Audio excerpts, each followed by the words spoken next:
Oremos.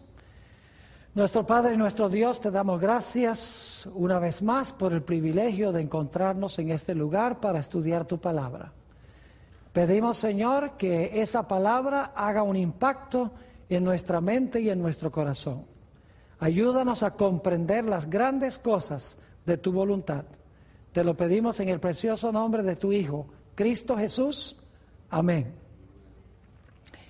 En esta segunda presentación del tema Adoración en el trono de Satanás, quiero comenzar leyendo una cita.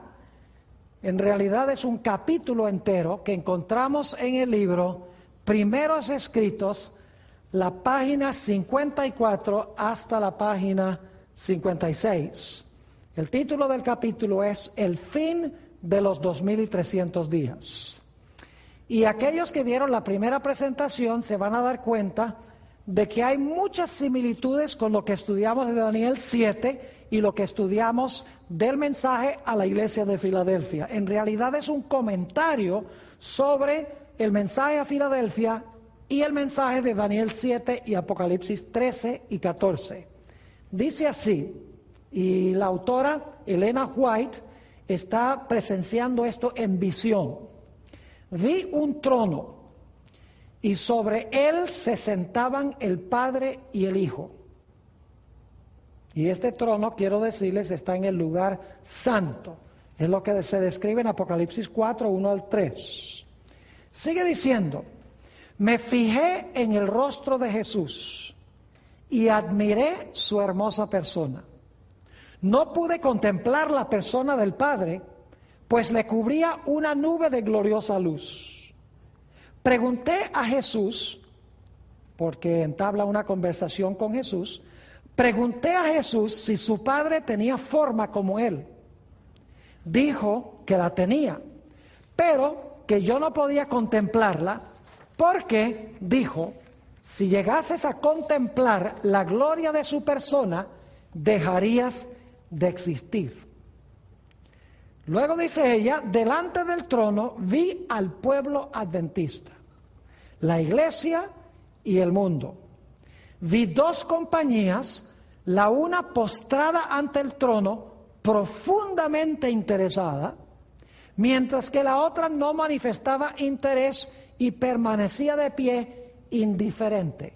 Quiero que noten que ella ve delante del trono dos grupos. Uno que está arrodillado, muy atento a lo que está pasando en el trono, y el otro grupo de pie, indiferente. Sigue diciendo,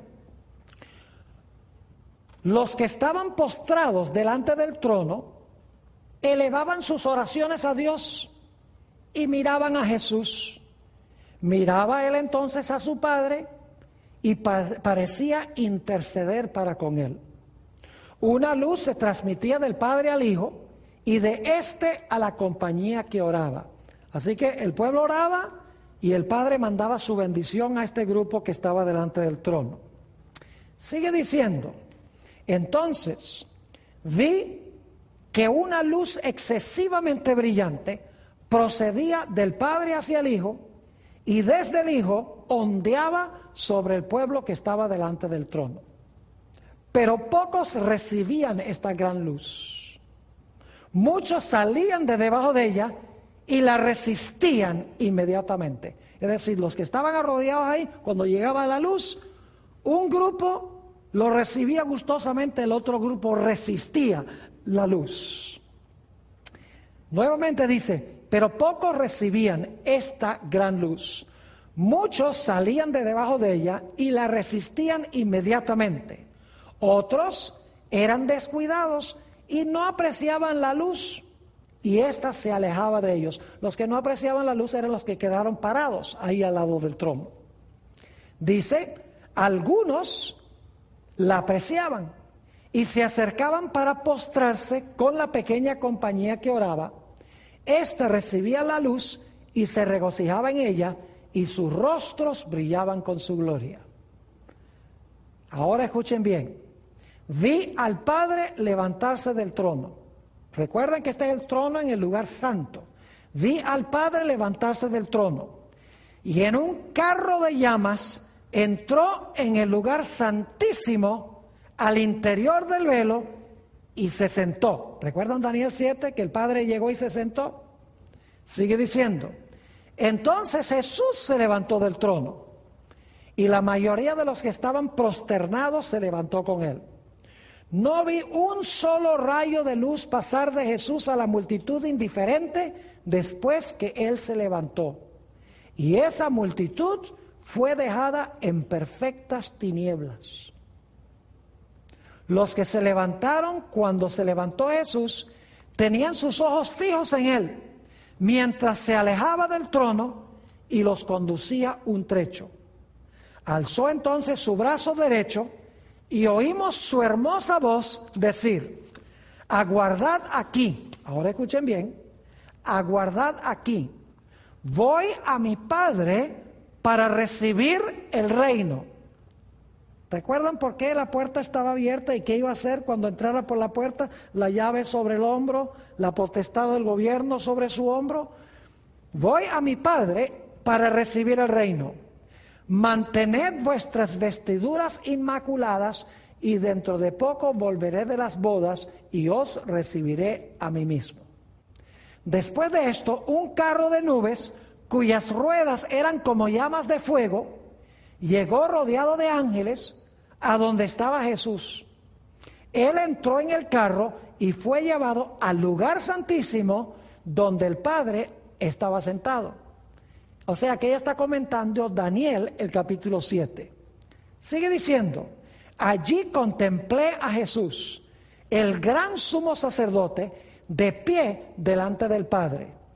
En la orla de su vestidura había una campana y una granada, luego otra campana y otra granada, que era la vestimenta del sumo sacerdote. Sigue diciendo, los que se levantaron con Jesús elevaban su fe hacia él en el lugar santísimo y rogaban, Padre, danos tu espíritu. Entonces Jesús soplaba sobre ellos el Espíritu Santo. En ese aliento había luz, poder, mucho amor, gozo y paz. Hasta este momento ella ha descrito lo que dice Daniel capítulo 7. Cuando se abrió la puerta al lugar santísimo, se vio el arca del pacto, ahí entró Dios el Padre del lugar santo al lugar santísimo y se sentó. Luego un carruaje de fuego recogió al Señor Jesús y el carruaje de fuego trajo al Señor Jesús al lugar santísimo a donde había entrado el Padre. Ahora, lo que es aterrador es ver lo que dice Elena White en la última parte de este capítulo. Dice lo siguiente: me di vuelta para mirar la compañía que seguía postrada delante del trono y no sabía que Jesús la había dejado. Es decir, había un grupo que cuando Jesús se levantó y se movió, ellos tenían los ojos fijos en Jesús y siguieron a Jesús allá al lugar santísimo a lo que iba a hacer. Pero hay otros que se quedaron prosternados delante del trono y no se dieron cuenta que Jesús se movió. Nuevamente dice, me di vuelta para mirar la compañía que seguía postrada delante del trono y no sabía que Jesús la había dejado. Ahora noten, Satanás parecía estar al lado del trono, procurando llevar adelante la obra de Dios. Vi a la compañía, ahora escuchen esto, vi a la compañía alzar las miradas hacia el trono y orar, Padre, danos tu espíritu. Satanás soplaba entonces sobre ella una influencia impía. En ella había luz y mucho poder, pero nada de dulce amor, gozo ni paz. El objeto de Satanás era mantenerla engañada, arrastrarla hacia atrás y seducir a los hijos de Dios.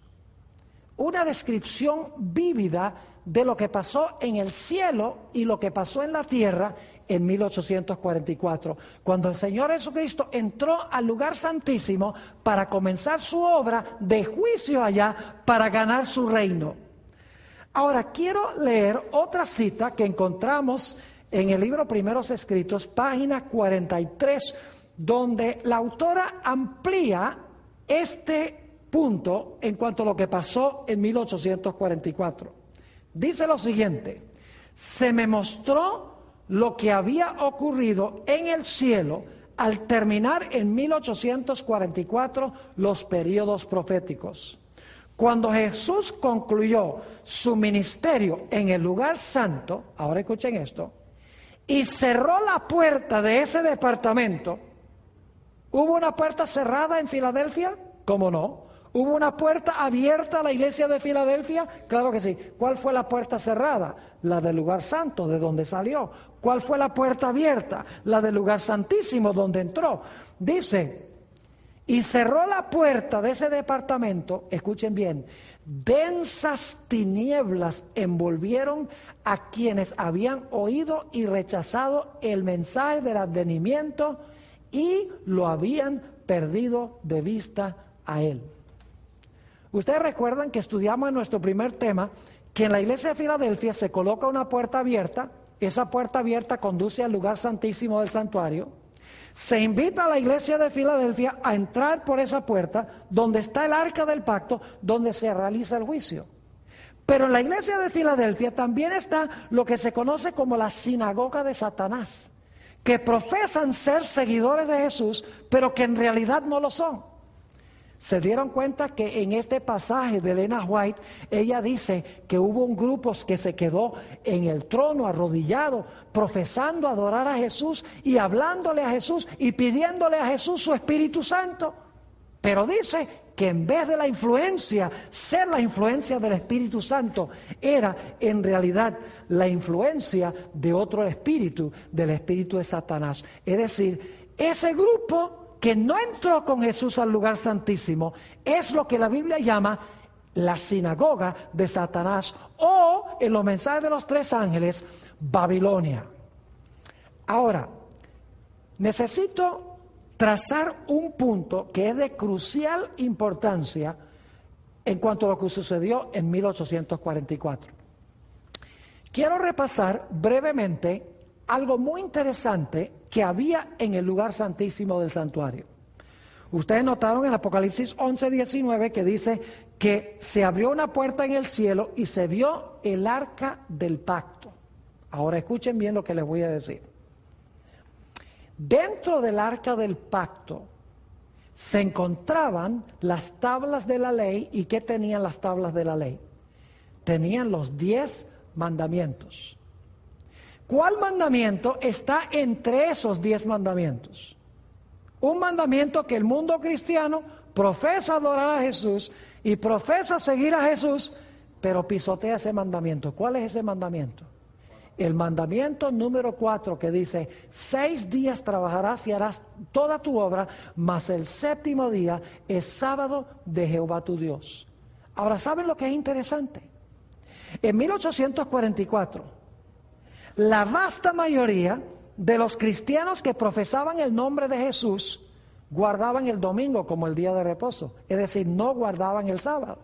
Inclusive Elena White, quien escribió esto que acabamos de leer, su esposo Jaime White, José Bates y otros pioneros de la iglesia adventista, todos guardaban el domingo como el día de reposo. Pero lo interesante es que cuando se abrió el lugar santísimo del santuario, en 1844, de repente ellos empezaron a descubrir las grandes doctrinas distintivas de la iglesia adventista del séptimo día. Saben que en esa época la mayoría de los cristianos decían que la ley de Dios fue clavada en la cruz. Usaban textos del apóstol Pablo para decir la ley fue clavada en la cruz. Y enseñaban que el domingo es el día de reposo. Y enseñaban que los muertos cuando se mueren se van directamente al cielo si fueron buenos, o se van directamente al infierno si fueron malos. Así enseñaban los cristianos de esa época. Pero saben que en 1844, cuando los pioneros de la iglesia adventista siguieron a Jesús por la puerta abierta al lugar santísimo, empezaron a descubrir varias cosas muy interesantes.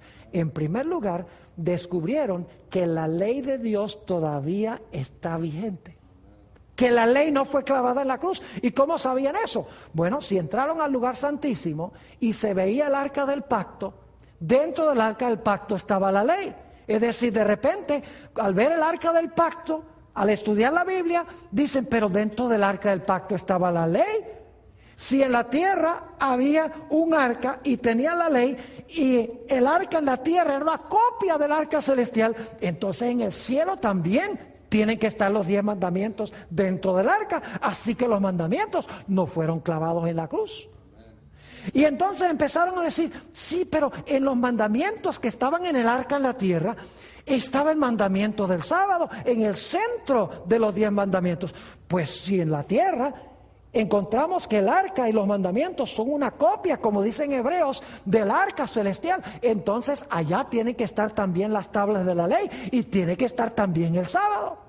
Y por lo tanto empezaron a enseñar que Dios todavía esperaba que sus hijos guardaran la ley de Dios y que se debía guardar el sábado como día de reposo.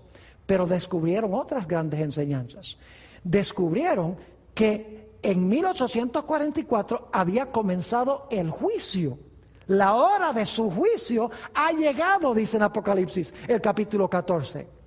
Y saben que con el juicio descubrieron una gran doctrina de la iglesia adventista. La mayoría de los cristianos creen que cuando una persona se muere, si fue buena, se va directamente al cielo. Si fue mala, se va directamente al infierno en el momento de la muerte. Pero cuando ellos entraron al lugar santísimo y se dieron cuenta que en 1844 Jesús estaba comenzando el juicio en el lugar santísimo, dijeron, pero un momentico, si en 1844 es que comienza el juicio para separar a los buenos de los malos, entonces los buenos no pueden haberse ido al cielo, ni los malos pueden haberse ido al infierno cuando se murieron. Porque si se fueron al cielo o al infierno cuando se murieron, ¿para qué Dios convoca un juicio para separar a los buenos de los malos? Si cuando se murieron ya fueron separados. Es decir, descubrieron que los muertos nada saben entrando al lugar santísimo. Descubrieron que la ley de Dios todavía está vigente. Descubrieron que el sábado todavía es el día de reposo. ¿Sabe qué más descubrieron? En el lugar santísimo había un potecito de maná. ¿Saben que cuando Dios dio el maná a Israel, lo dio para enseñarles especialmente la importancia de una dieta sencilla, de una dieta vegetariana, de una dieta saludable? Dios les dijo, yo quiero que ustedes estén saludables, no coman esas carnes y esas comidas ricas que comían en Egipto, ustedes ahora son mi pueblo. Y Dios les dio maná para enseñarles la reforma pro salud. En el arca del pacto, en el Antiguo Testamento se encontraba un potecito de maná. Y por lo tanto, en el arca celestial, como dice también en Hebreos el capítulo 9, también tiene que haber un pote de maná que enseña la importancia de vivir una vida saludable en armonía con los principios de la salud de Dios. Por eso, poco después de 1844, los pioneros de la iglesia adventista empezaron a descubrir que debían dejar de comer carne de puerco, que debían dejar de fumar, que debían dejar de beber alcohol, que debían cuidar su cuerpo porque era templo del Espíritu Santo. Lo descubrieron cuando entraron al lugar santísimo del santuario. Es decir, que varias doctrinas cruciales de la iglesia adventista se formularon como resultado de los pioneros entrar al lugar santísimo del santuario. La ley, el sábado, el estado de los muertos, el juicio, la importancia de los principios de la salud, todo se descubrió como consecuencia de entrar al lugar santísimo del santuario. Pero la mayoría de los cristianos quedaron ¿dónde? La mayoría de los cristianos, como hemos leído, quedaron en el lugar santo y no siguieron a Jesús al lugar santísimo. Por eso siguieron enseñando que la ley fue clavada en la cruz. Por eso siguieron enseñando que el domingo es el día de reposo. Por eso siguieron enseñando que los muertos no están muertos. Por eso siguieron enseñando que no importa lo que te comas, con tal que glorifiques a Dios está bien. Por eso rechazaron la idea de que el juicio comenzó en 1844. Porque rehusaron seguir a Jesús. Y mis queridos hermanos, el cristianismo en general se convirtió en lo que la Biblia llama Babilonia o la sinagoga de Satanás. Quiero leerles otra visión que tuvo Elena White, muy interesante. Esto se encuentra también en el libro Primeros Escritos, y voy a leer esta cita porque es supremamente interesante. Dice lo siguiente, lo tuvo en 1849. El sábado 24 de marzo de 1849, tuvimos con los hermanos de Towson, Maine, una reunión muy agradable e interesante. El Espíritu Santo fue derramado sobre nosotros y fui arrebatada en espíritu a la ciudad del Dios viviente, es decir, ella entró en visión. Luego se me mostró que los mandamientos de Dios y el testimonio de Jesucristo acerca de la puerta cerrada no pueden separarse. Y que el tiempo escuchen esto, y que el tiempo en que los mandamientos de Dios habían de resplandecer en toda su importancia, y cuando el pueblo de Dios había de ser probado acerca de la verdad del sábado, era cuando se abriese la puerta en el lugar santísimo del santuario celestial, donde está el arca que contiene los 10 mandamientos. Esta puerta, ahora escuchen bien, no se abrió hasta que hubo terminado la mediación de Jesús en el lugar santo del santuario en 1844. Entonces Jesús se levantó, cerró la puerta del lugar santo, abrió la que lleva al lugar santísimo y pasó detrás del segundo velo, donde está ahora al lado del arca y a donde llega la fe de Israel. Ahora escuchen bien.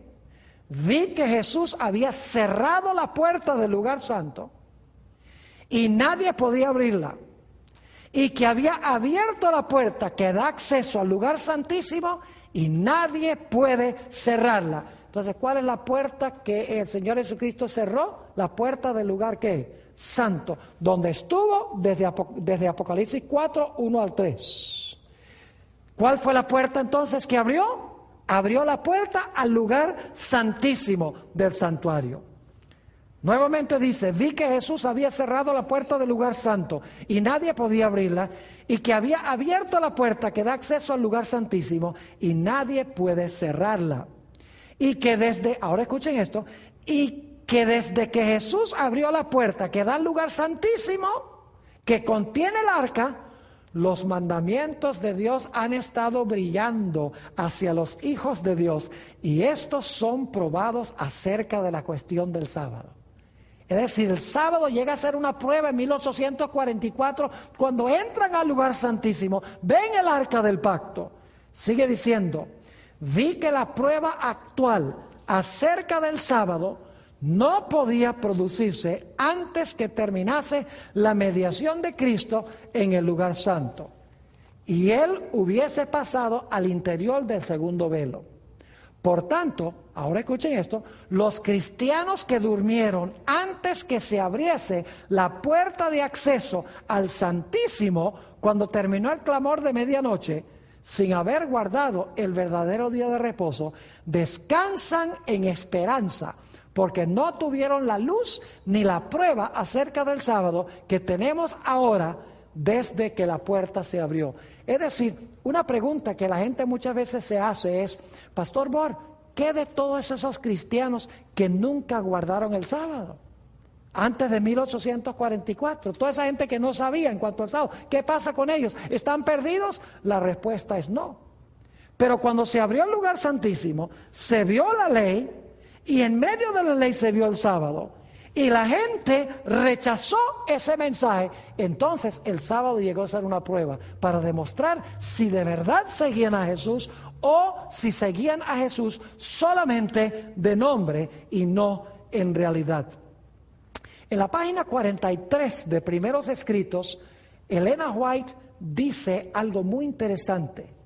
Dice, los enemigos de la verdad presente han estado tratando de abrir la puerta del lugar santo. Es decir, lo que ellos quieren es que la gente crea que Jesús está en el lugar santo. Los enemigos de la verdad presente han estado tratando de abrir la puerta del lugar santo que Jesús cerró. Y de cerrar la puerta del lugar santísimo que Él abrió en 1844, donde está el arca que contiene las 2 tablas de piedra en las cuales fueron escritos por el dedo de Jehová los 10 mandamientos. Saben que hay muchas personas, muchos teólogos que han salido de la iglesia adventista y las primeras cosas que ellos atacan son la idea del juicio, que comenzó en 1844, la idea de que la ley de Dios todavía está vigente, la idea de que el sábado es el día de reposo, la idea de que hay que respetar las leyes de la salud y también la idea de que los muertos están muertos hasta el momento de la resurrección. Hay un individuo cuyo nombre no voy a mencionar por no darle publicidad, que hace algunos pocos años salió de la iglesia adventista y lo primero que atacó fue la entrada de Jesús al lugar santísimo del santuario en 1844. Dicho sea de paso, tiene una publicación. Lo interesante es que la primera edición de esa publicación atacó la entrada de Cristo en 1844 al lugar santísimo.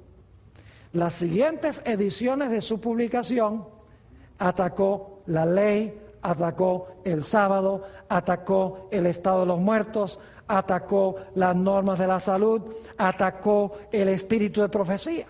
¿Por qué razón? Porque cuando usted sale del lugar santísimo, cierra la puerta del lugar santísimo, usted pierde de vista las verdades distintivas y especiales para este tiempo, que son las verdades que hoy en día está rechazando el mundo cristiano. Piénsenlo bien, ¿cuáles son las doctrinas que rechaza el mundo cristiano que tiene la iglesia adventista del séptimo día? La ley, el sábado, el estado de los muertos, la reforma pro salud, la idea de que el juicio comenzó en 1844 y también el espíritu de profecía como un don especial de Dios a su iglesia. Como rehúsan entrar al lugar santísimo, rechazan las verdades que se encuentran centradas en el lugar santísimo y se tornan lo que la iglesia de Filadelfia llama la sinagoga de Satanás, se tornan lo que la Biblia llama Babilonia. Quiero leerles otra cita que encontramos también en Primeros Escritos, página 255, donde dice Elena G. de White esto: se me mostró que el residuo o el remanente siguió por fe a Jesús en el lugar santísimo, y al contemplar el arca y el propiciatorio fue cautivado por su resplandor. Jesús levantó entonces, ahora escuchen esto bien, levantó la tapa del arca y he aquí que se vieron las tablas de piedra con los 10 mandamientos grabados en ellas. El residuo leyó aquellos vívidos oráculos, pero retrocedió tembloroso al ver que el cuarto mandamiento estaba rodeado de una aureola de gloria y brillaba en él una luz mucho más viva que en los otros 9. Ningún indicio encontró allí el pueblo de Dios de que el descanso sabático se hubiese abolido o trasladado al primer día de la semana. El mandamiento está escrito tal como lo dictó la voz de Dios en solemne e imponente majestad sobre el monte, entre el fulgor de los relámpagos y el estampido de los truenos. Era el mismo mandamiento que con su propio dedo escribió en tablas de piedra. 6 días trabajarás y harás toda tu obra, mas el séptimo día es reposo para Jehová tu Dios. Los fieles, dice ella, se admiraron de la solicitud con que estaban cuidados los 10 mandamientos, puestos junto a Jehová, cubiertos y protegidos por su santidad. Vieron que habían estado pisoteando el cuarto mandamiento del decálogo, observando un día transmitido por los paganos y papistas en vez del día santificado por Jehová. Se humillaron ante Dios y lamentaron sus pasadas transgresiones. Eso describe lo que sucedió en 1844 con los que entraron con Jesús al lugar santísimo. De repente descubrieron todas las doctrinas distintivas y especiales de la Iglesia Adventista del Séptimo Día. Pero el mundo cristiano rehusó entrar. Profesa seguir a Cristo, profesa hacer lo que dice Jesús, pero alberga una serie de doctrinas que son contradictorias a las enseñanzas de Jesús, a las enseñanzas de la Biblia, y por eso la Biblia los llama la sinagoga de Satanás y los llama Babilonia. En una visión muy interesante de Elena White, Primeros Escritos, esta es una visión un poco larga, así que solamente voy a leer algunas porciones de esta cita. Página 258 a la página 261 de Primeros Escritos, la sierva de Dios dice esto, y quiero que noten el paralelismo con lo que sucedió en el día del Pentecostés y lo que sucedió en 1844. Dice lo siguiente: se me recordó la proclamación del primer advenimiento de Cristo. Juan fue enviado en el espíritu y el poder de Elías a fin de que preparase el camino para Jesús. Ustedes saben que Juan el Bautista fue llamado para preparar el camino para la primera venida de Jesús. Ahora escuchen bien. Los que rechazaron el testimonio de Juan no recibieron el beneficio de las enseñanzas de Jesús. Es decir, los que rechazaron el mensaje de Juan cuando Jesús enseñó, también rechazaron a Jesús. Sigue diciendo, su oposición al mensaje que había predicho la venida de él, los colocó donde no les era fácil recibir las evidencias más categóricas de que era el Mesías. Satanás indujo a aquellos que habían rechazado el mensaje de Juan a que fuesen aún más lejos, a saber, que rechazasen y crucificasen a Cristo. ¿Ven? Rechazaron el mensaje de Juan, por lo tanto no estaban preparados para recibir el mensaje de Jesús. Pero hay más. Dice, al obrar así, se situaron donde no pudieron recibir la bendición del Pentecostés, que les habría enseñado el camino al santuario celestial.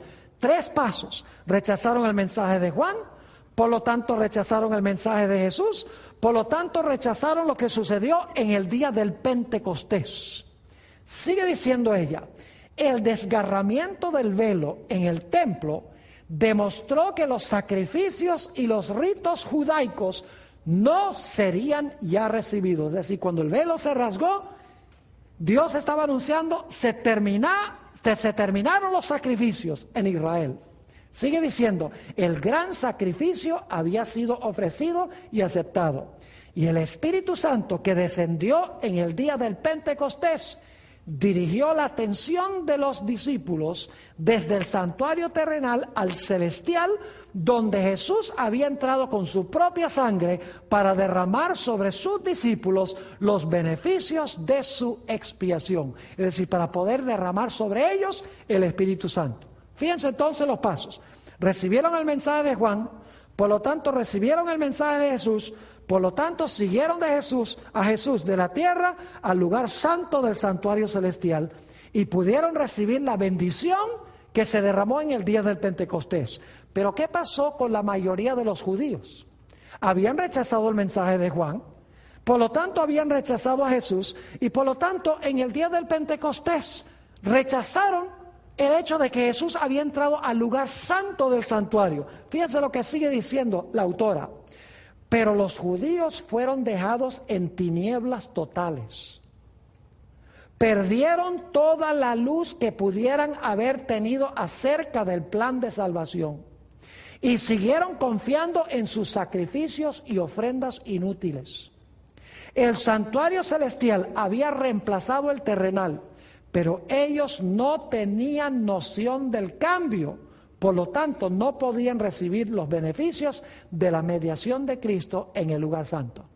Y luego va a hablar de lo que pasó en 1844, que es paralelo con el mundo cristiano. Sigue diciendo, muchos miran con horror la conducta seguida por los judíos al rechazar a Cristo y crucificarlo. Y dicen, ¡ay, qué horrible que crucificaron a Cristo!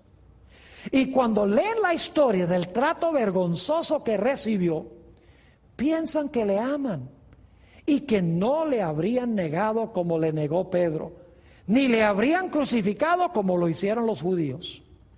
Pero Dios, quien lee en el corazón de todos, probó aquel amor hacia Jesús que ellos profesaban tener. Todo el cielo observó con el más profundo interés la recepción otorgada al mensaje del primer ángel. Pero muchos que profesaban amar a Jesús y que derramaban lágrimas al leer la historia de la cruz, se burlaron de las buenas nuevas de su venida. Igual que Juan anunció la venida, se burlaron de él. Cuando se levantó Guillermo Miller a anunciar que Jesús iba a venir, 1844, se burlaron del mensaje de él. Sigue diciendo, en vez de recibir el mensaje con alegría, declararon que era un engaño. Aborrecieron a aquellos que amaban su aparición y los expulsaron de las iglesias. Igual que los judíos hicieron con los hijos de Dios, expulsaron a ellos de las sinagogas.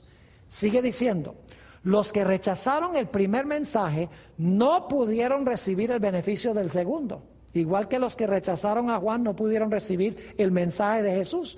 Dice, los que rechazaron el primer mensaje no pudieron recibir beneficio del segundo. Tampoco pudo beneficiarles el clamor de medianoche que había de prepararlos para entrar con Jesús por la fe en el lugar santísimo del santuario celestial. ¿Nota los tres pasos otra vez? El paralelismo. Rechazan al de Juan, rechazan el mensaje de Jesús, rechazan la entrada de Jesús al lugar santo. En 1844 los mileritas predican, ese mensaje se rechaza por parte del mundo cristiano en su mayoría. Como resultado no están listos para recibir el mensaje del segundo ángel, que es de salir de allá, y por lo tanto están impreparados para seguir a Jesús al lugar santísimo del santuario. Sigue diciendo, y por haber rechazado los dos mensajes anteriores, entenebrecieron de tal manera su entendimiento que no pueden ver luz alguna en el mensaje del tercer ángel que muestra el camino que lleva al lugar santísimo. Vi que así como los judíos crucificaron a Jesús, las iglesias nominales, que son aquellos que rechazaron lo que sucedió en 1844, las iglesias nominales han crucificado estos mensajes de los tres ángeles y por lo tanto no tienen conocimiento del camino que lleva al Santísimo, ni pueden ser beneficiados por la intercesión que Jesús realiza allí. Como los judíos que ofrecieron sus sacrificios inútiles, ofrecen ellos sus oraciones inútiles al departamento que Jesús abandonó. ¡Qué bárbaro! La mayoría de los cristianos están elevando sus oraciones al apartamento donde no está Jesús. No siguieron a Jesús al Santísimo y por lo tanto no le están obedeciendo. Sigue diciendo, como los judíos que ofrecieron sus sacrificios inútiles, ofrecen ellos sus oraciones inútiles al departamento que Jesús abandonó. Y ahora escuchen. Y Satanás, a quien agrada el engaño, asume un carácter religioso y atrae hacia sí la atención de esos cristianos profesos, obrando con poder sus señales y prodigios mentirosos para sujetarlos en su lazo. La sinagoga de Satanás, ¿recuerdan? Babilonia, que está llena de demonios, dice la Biblia. Dice, a algunos los engaña de una manera y a otros de otra. Tiene diferentes seducciones preparadas para afectar diferentes mentalidades. Algunos consideran con horror un engaño, mientras que reciben otro con facilidad. Satanás seduce a algunos con el espiritismo. También viene como ángel de luz y difunde su influencia sobre la tierra por medio de falsas reformas. Las iglesias se alegran. Estas son las iglesias que rechazaron el mensaje de 1844. Las iglesias se alegran y consideran que Dios está obrando en su favor de una manera maravillosa cuando se trata de los efectos de otro espíritu. La excitación se apagará y dejará al mundo y a la iglesia en peor condición que antes. Y ahora escuchen, hoy en día se ve supuestamente un gran reavivamiento entre las iglesias protestantes de los Estados Unidos. La gente habla en lengua y la gente salta y la gente canta y la gente grita y hay milagros y sanamientos y todo. Escuchen esto. Vi que Dios tiene hijos sinceros entre los adventistas nominales, es decir, las iglesias que rechazaron el mensaje de la entrada de Cristo al lugar santísimo. Vi que Dios tiene hijos sinceros entre los adventistas nominales y las iglesias caídas. Y esta es la buena nueva. Y antes que sean derramadas las plagas, los ministros y la gente serán invitados a salir de esas iglesias y recibirán gustosamente la verdad. Satanás lo sabe, ahora escuchen bien, Satanás sabe que ese mensaje viene invitando a los verdaderos hijos de Dios a salir de esas iglesias donde hay milagros y señales y prodigios. Dice, Satanás lo sabe. Y antes que se dé el fuerte pregón del tercer ángel, despierta excitación en aquellas organizaciones religiosas a fin de que los que rechazaron la verdad piensen que Dios los acompaña. Satanás espera engañar a los sinceros e inducirlos a creer que Dios sigue obrando a favor de las iglesias. Pero la luz resplandecerá y todos los que tengan corazón sincero dejarán a las iglesias caídas y se decidirán por el remanente. Ahora, permítame leerles un par de citas de Elena G. de White sobre la sinagoga de Satanás. ¿Están entendiendo lo que es la sinagoga de Satanás? Que el mundo cristiano se convirtió en la sinagoga de Satanás en Babilonia en 1844 porque rechazó los mensajes especiales del lugar santísimo. Y lo triste es que hoy en día en la iglesia adventista nosotros queremos adorar como adoran ellos y queremos usar los métodos de evangelismo que usan ellos y queremos enseñar lo que enseñan ellos y no usamos el espíritu de profecía por temor a ofenderlos a ellos.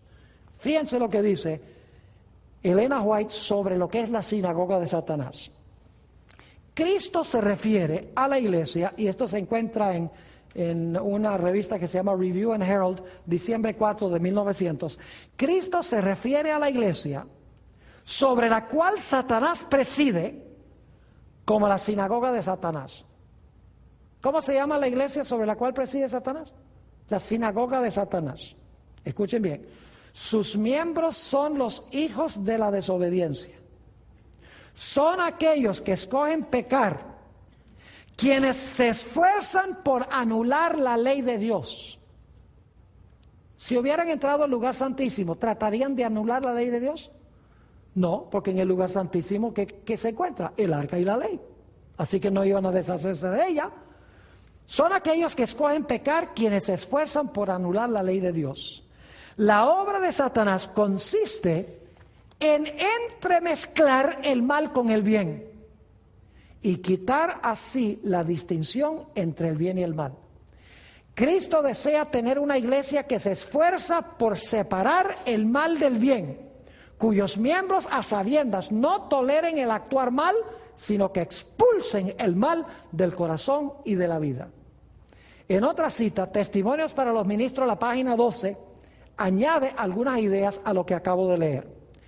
Satanás tiene una gran confederación, su iglesia. Cristo la llama la sinagoga de Satanás porque sus miembros son los hijos del pecado.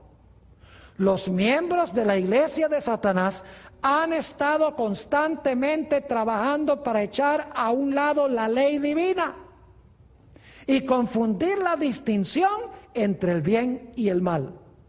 Satanás está trabajando con gran poder en los hijos de la desobediencia y por medio de ellos para exaltar la traición y la apostasía como verdad y lealtad.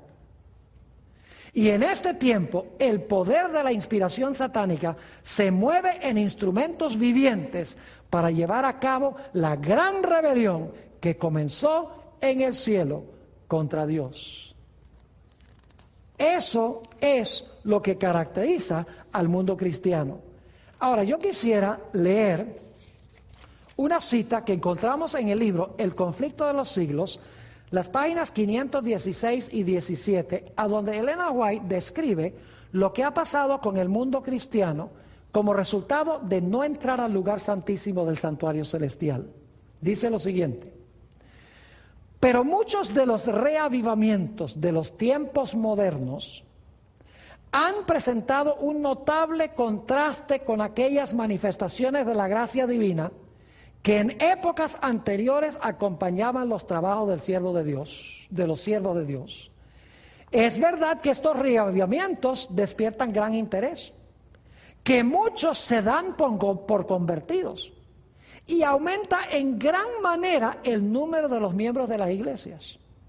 No obstante, los resultados no son tales que nos autoricen para creer que haya habido un aumento correspondiente de verdadera vida espiritual. La llama que alumbra un momento se apaga pronto y deja la oscuridad más densa que antes. Ahora escuchen, ¿qué caracteriza a estos reavivamientos? Dice, los reavivamientos populares son provocados demasiado a menudo por llamamientos a la imaginación, que excitan las emociones y satisfacen la inclinación por lo nuevo y extraordinario. Es decir, la gente quiere reavivamientos que apelen a sus emociones y que traigan algo emocionante, algo nuevo. Sigue diciendo, los conversos ganados de este modo manifiestan poco deseo de escuchar la verdad bíblica y poco interés en el testimonio de los profetas y apóstoles. El servicio religioso que no revista un carácter un tanto sensacional no tiene atractivo para ellos. Un mensaje que apela a la fría razón no despierta eco alguno en ellos. No tienen en cuenta las claras amonestaciones de la palabra de Dios que se refieren directamente a sus intereses eternos. Yo he encontrado esto vez tras vez. La gente donde hay emoción y donde hay toda clase de cosas que apelan a los sentidos y donde hay baile religioso y donde hay milagros y todo lo sensacional, ahí se llena. Pero empiece a predicarles sobre la importancia de que Dios quiere que guardemos su ley, que Dios quiere que guardemos el sábado y el lugar inmediatamente se vacía. Ese es un reavivamiento falso. Sigue diciendo la sierva de Dios, para toda alma verdaderamente convertida, la relación con Dios y con las cosas eternas será el gran tema de la vida. Pero, ¿dónde se nota en las iglesias populares de nuestros días el espíritu de consagración a Dios? Los conversos no renuncian a su orgullo ni al amor del mundo.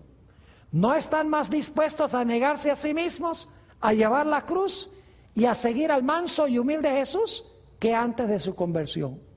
La religión se ha vuelto objeto de burla de los infieles y escépticos, debido a que tantos de los que profesan ignoran sus principios. El poder de la piedad ha desaparecido casi enteramente de muchas de las iglesias.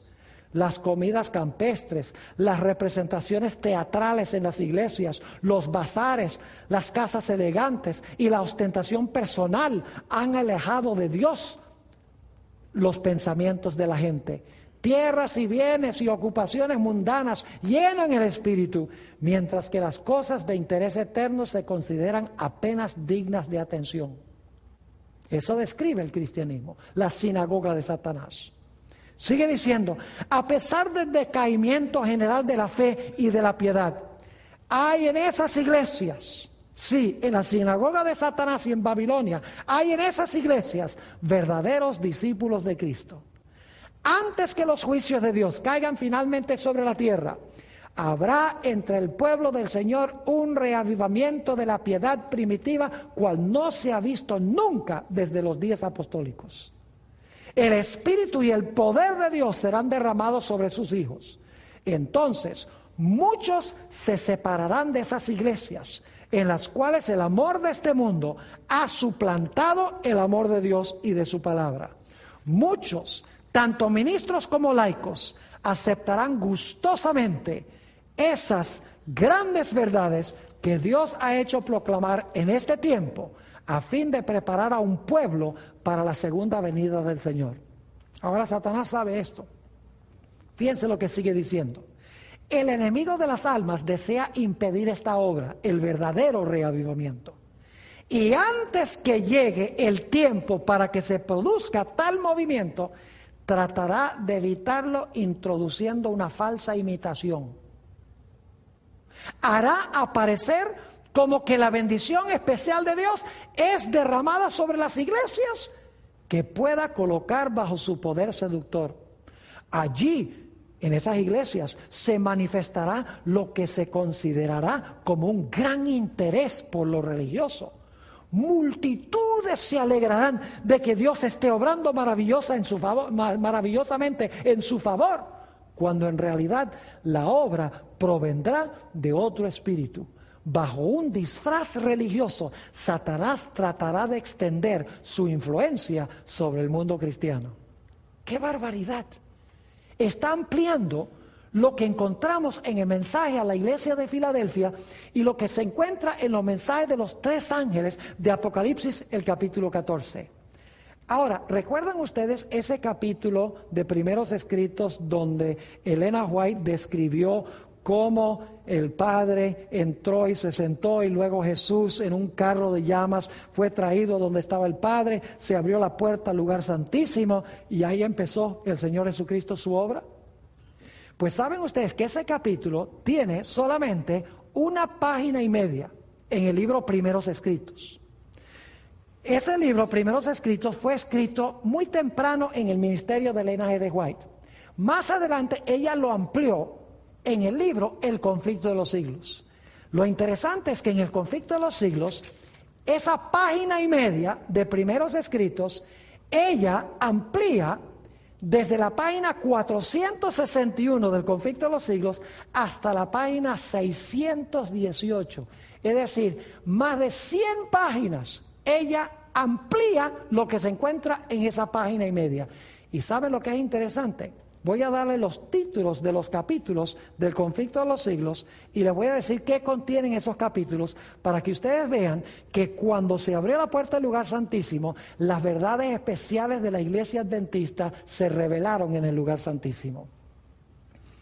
Página 461 a la página 475, el título del capítulo es El Templo de Dios. Está hablando allí del santuario. En la página 476 a la página 485, lamentablemente en español la traducción es Jesucristo nuestro abogado, pero en inglés, que fue el título que ella le dio, el título es In the Holy of Holies, en el lugar santísimo. Es decir, está describiendo la entrada de Jesús al lugar santísimo. El siguiente capítulo, página 486 a la página 503, lamentablemente en español está el título Los Estados Unidos en la profecía. Pero en inglés el título que le dio la hermana White es God's Law Immutable, la ley de Dios inmutable. Fíjense que ella está hablando del santuario, del lugar santísimo, la inmutabilidad de la ley de Dios.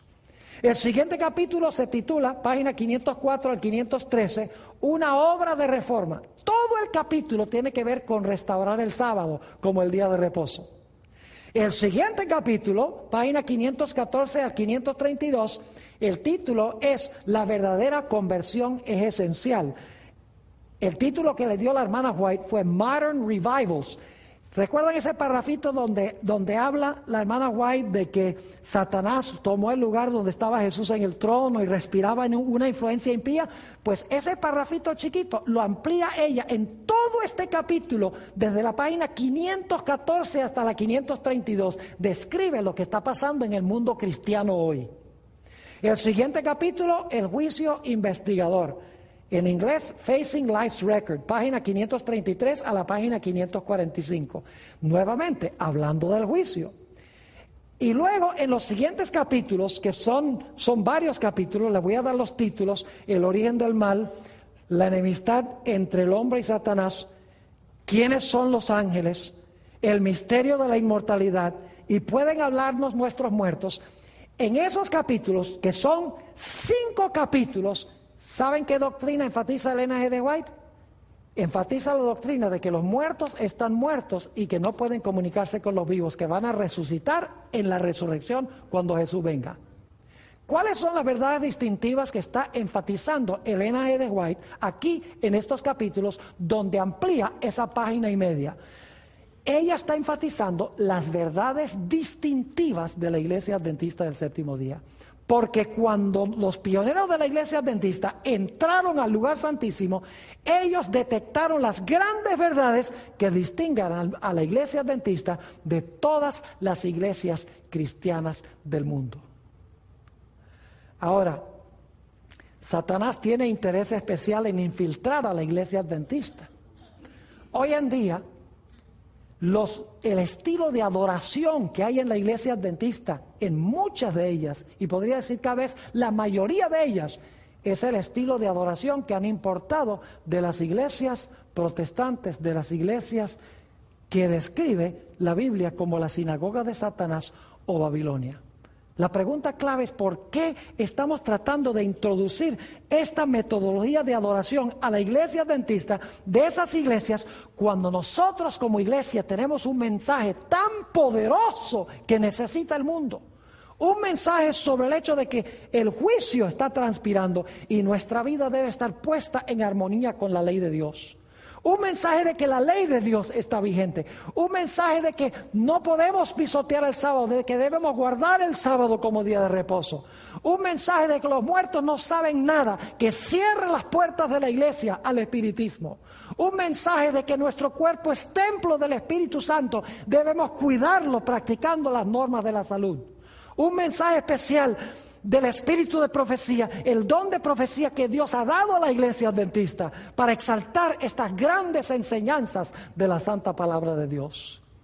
Hoy en día prácticamente no se escucha ni el nombre de Elena G. de White en la iglesia. No se escuchan las verdades distintivas de la iglesia adventista.